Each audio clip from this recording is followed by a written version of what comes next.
Welcome back to another course in BRC. Congratulations for making it this far. Go you! I'm proud of you for completing everything to this point. Let's talk about the correct barrel pattern. Barrel racing is an amazing sport for so many reasons, but one that I love is that it's so predictable. The barrel pattern is the exact same no matter where you go, no matter what city, country, anywhere that you want to go compete, the barrel pattern is going to be identical. Now, the way that you enter the arena, the type of ground, the different setups, those can vary. But the barrel pattern we know for sure is going to be exactly the same every single time. You're going to make one barrel to the right and two to the left, or one to the left and two to the right, depending on your horse's needs. I'm going to demonstrate right now going to the left barrel first so that you guys can see. If I'm turning a barrel to the left, I'm going to approach it down the middle, understanding that the barrels are in a clover leaf pattern if you were to draw it out. So if I were going to the left, this is my first barrel. I would be turning that to the left. So I'll be approaching it on this side of the barrel.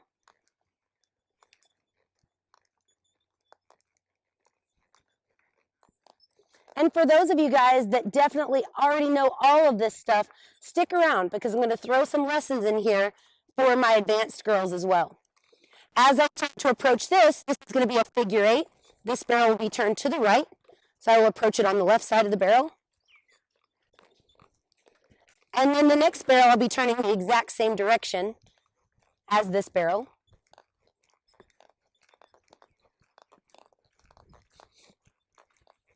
And approaching it from the same side. If I were to draw this on a piece of paper, it's going to look just like a 3-leaf clover.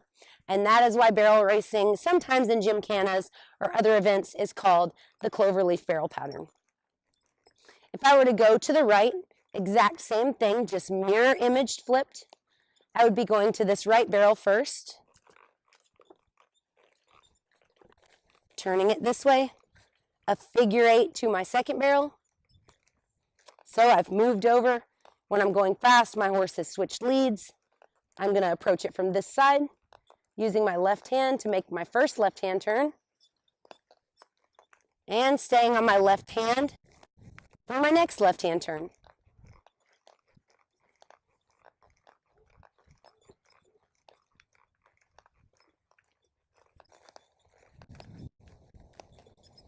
It's never a bad idea to work your horse both ways through the barrel pattern, just in case they like one side better than the other. Or you may have a horse that really comes on one direction to the other. This horse is a lefty. I think that I ride better on a lefty. This horse was started for myself to keep. He has since been sold. He continues to be in training where either I or Stormy will ride him in the futurities. So we're going to use him to the left barrel first for all these demonstrations. But remember, your barrel pattern is always, always, always going to be the same. It's never going to change. So you can really build some confidence because anything that you can practice endlessly, knowing that that variable is not going to change, we can make quick progress on. Okay, let's talk about how do you know if your horse is capable of being a barrel horse. Maybe you're starting to train your horse. In any situation, there's going to be doubters that tell you that your horse is not capable of running barrels. I'm here to tell you I kind of believe in scamper syndrome. That means I think any horse can be your best horse. With enough time and enough training and education, you can get your horse to almost any level that you want to. Barrel racing, while it's not an easy game, it is a very easy thing for horses to remember. They can learn the pattern really quickly, and horses remember patterns 10 times faster than humans. So it's very likely that your horse is going to get way ahead of you at some point, and that's a good thing. Now, we want to make sure practice is perfect and your approach is perfect because your horse is going to remember things really, really quickly and begin to progress. Any horse that knows how to turn left, turn right, and have a decent set of brakes is going to be fine. All of those things, if your horse doesn't have them, can gain them. Through enough knowledge and enough practice, you can teach your horse to be a lot softer to the right, a lot softer to the left, and you can practice this event almost anywhere. I want you to be really careful when training your new horse or training your old horse on safe ground.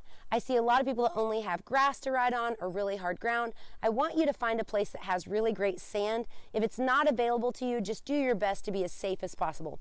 Going super fast on grass or terrain that is just not easy for your horse to turn on makes it really, really hard for your horse to continue learning. We don't want to beat their confidence down with them being a little bit scared to go faster. So let's start with the barrel pattern. I'm going to show you how to approach the first barrel. Here's our approach to the first barrel. In any arena, no matter the setup, I want to line up with the third barrel. This horse goes to the left barrel first, and I can see from here I've got a really nice arc that I can have going to this first barrel. Same thing to the right barrel first. There's a complete arc that you can take. So I'm going to show you some incorrect ways as we go through. I see it a lot. People want to come in this area and run straight at this first barrel like this. You can kind of self-diagnose if your turn looks something like this, that you may be doing this wrong. The only way that this horse can go is either up here and roll back, or way off over here and then come back and turn the barrel. Another way that I see people making mistakes all the time is overcompensating for that issue by going way too wide. Now, this is a game of strides. The horse that takes the shortest strides in the least amount of time wins. So while we want to have a really nice arc, we do not want to lose the game of strides by being out here. You'll know because you have a pretty good first barrel, or you may drag the first barrel over a lot. There's a lot of room between me and the barrel, and when my horse comes back to make this turn, it's probably going to come back in the middle of this barrel, knocking it over. So let me demonstrate the proper arc to go to the first barrel. Now, before you think that you're riding a horse with a special case, I've done this for almost 3 decades, and I've been on every type of horse. I've learned that this is the ideal way that you want to go. Make sure you take your reins up plenty short when you're going through, even if you're going through at a walk. I want my pro girls to listen. I want their front feet here. So when you're coming at this first barrel and you have a really nice arc, this is where I want you to come. This is the right approach. My horse's tailbone is pointed toward the alleyway. His tailbone is not pointed toward the third barrel. You can see a lot of horses that have the wrong angle will come here and have their tails pointed the opposite direction, which means they're not able to be as fast as possible at the barrel. If you find that that's going on with your horse, simply back them up, use some outside leg pressure, hold that leg pressure until you get your horse to come here with his tail pointed at the alleyway. That's the proper approach for the first barrel. Okay, so now we've approached the first barrel, and we've got our hands locked in that really nice L. We're pressing with that outside leg to get the sharpest turn, and when we are here, we are lined up and ready to move to our second barrel. In perfect practice, we're going to turn this barrel and push our hand toward our horse's ears, keeping our head down until we turn this perfectly. When we get here and our horse has completed the turn beautifully, we want to push forward and do that suspension that we learned in a previous lesson. Then we can settle back down, begin to make the little rainbow with our hands, and approach our second barrel. As we get here, the common rule for me is when your leg gets even with the barrel, drop to the saddle horn and sit up straight and tall. You're going to want to finish this turn as closely as you possibly can, because this is going to make up that time. So turn it close. When you get here, we're going to just repeat the same things. Push your hand toward the next barrel, suspending yourself forward. Then you can go ahead and lower yourself back into the seat and reapproach the next barrel. I like to get back to 2 hands at the third barrel, just so I make sure that I'm really good and giving my horse a lot of balance between my hands. As you go to leave this barrel, we're going to do the same thing. I'll show you guys again.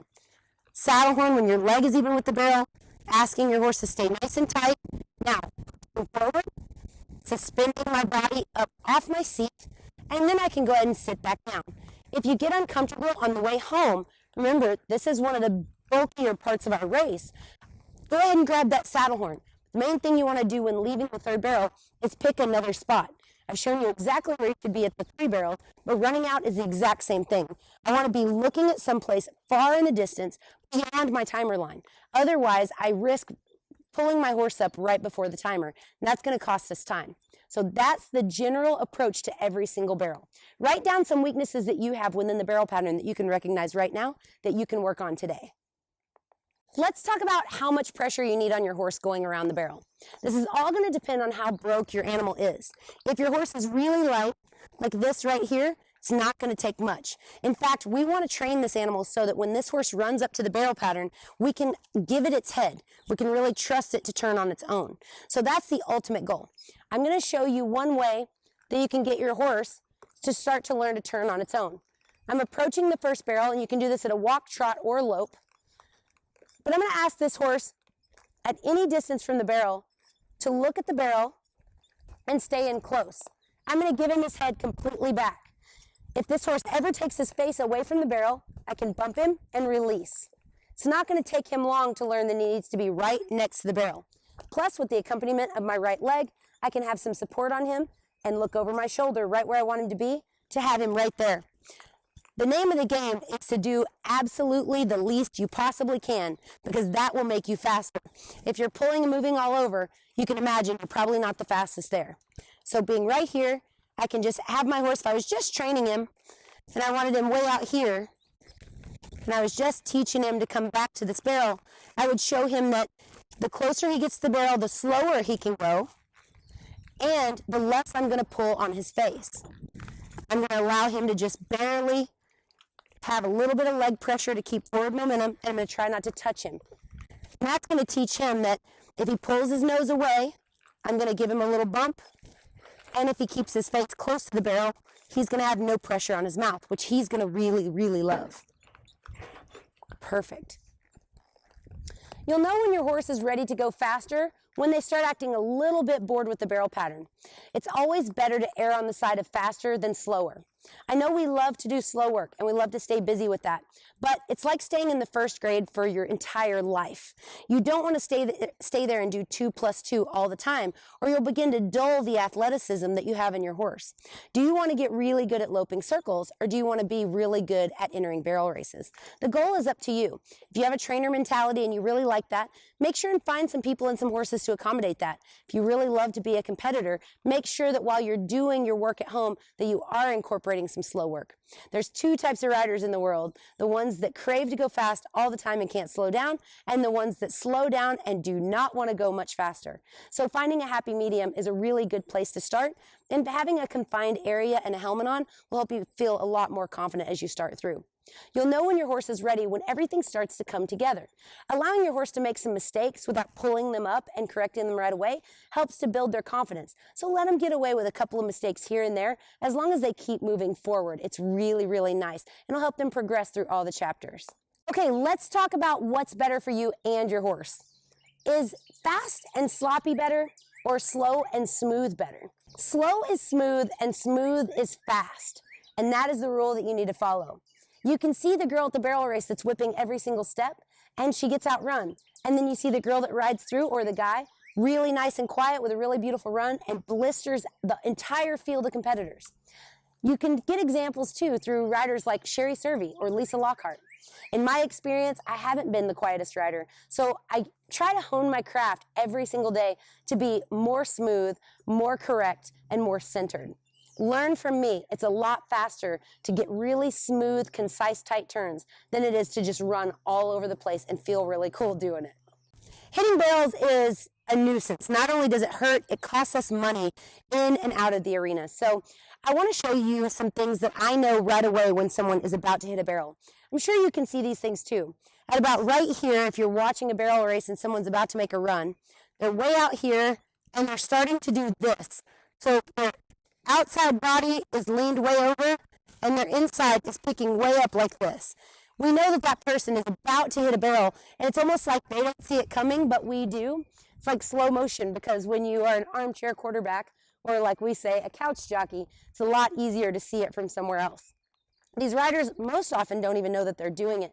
So I want you to avoid having this banana body shape going into a barrel, or having your arms up like this, or really tight through the shoulder, or your head tipped to the outside, or body in the outside stirrup. Now, I know a long time ago, probably over a decade ago, it became a trend to step in your outside stirrup. While this is not a bad thing to do, it really takes a lot of momentum out of your hands, and it makes you not as able to jump your horse forward to accelerate off of here. So if you are someone that sits in your outside stirrup, I want you to think about, if I'm here and I'm able to jump forward to get my horse to leave the barrel, and you are here riding this back hock and then having to get up over top of your horse, who do you think is going to have the faster accelerating horse leaving that barrel? Obviously, the person that's able to get to their feet quicker is able to ask more from their horse. So less is more. You can just stay centered and balanced. That's the best thing. The next thing is crossing your hand over. Most of the time, you can inch by a barrel, but crossing your hand over the horse's neck actually takes all the leverage out of your bridle. When this rein gets tight, you have all the leverage that you can possibly have. You can't get any more. Your arm can't get any longer. It's the hardest thing in the world to straighten your body up and keep moving straight. This was the lesson I learned from the 2013 NFR. It is so hard to move your body all the way to here straight. If you have a horse that likes to hit barrels, put the whip down, put the spurs away. I can give you 1,000 drills. It's going to help you a lot more than trying to just cheat past the turn, lean into it, and drop down. I want you to come across this barrel square and straight, sitting on your tailbone. I don't want you way up here because your body's going to go, oh God, I need to turn this barrel. You need to stay rocked back a little bit and ride straight, straight, straight all the way to here. We'll do a drill later on that I can show you how to really get that tuned into your horse. But for now, I want you to learn that when your leg is even with the barrel, then it's time to turn and grab the saddle horn. Most of the time, we grab our saddle horn way back here because we really in our minds have no marker of where we are. Because the horse is moving at such a fast rate of speed, we think we're already at the barrel right here. What you've got to train your body to do at a walk, trot, and lope is to ride up here, recognize where you are on the barrel. Right here, I'm even with my leg, just like I split the barrel in half. Now I'm ready to grab my saddle horn, sit up straight, push to the next barrel, and suspend my body so that my horse can get the biggest stride possible away from that barrel. Typically at the third barrel, people want to move their horses way out. Not only is this really slow, but your horse can typically change leads when they do it. Then your horse will come back, either hit this barrel or barely miss it and bow way out here. You'll have a turn that you didn't like. You almost would have rather hit it tight and gotten a +5 than to have that happen. So you're going to ride right up in here with your legs even with the barrel before you grab your saddle horn and ask your horse for a turn, an acceleration, and a suspension from your body. All right, guys, that's it for the basics of barrel racing. Now it's time for us to get to our next course. Make sure and complete all of your worksheets and submit those in before you get started on your next lesson.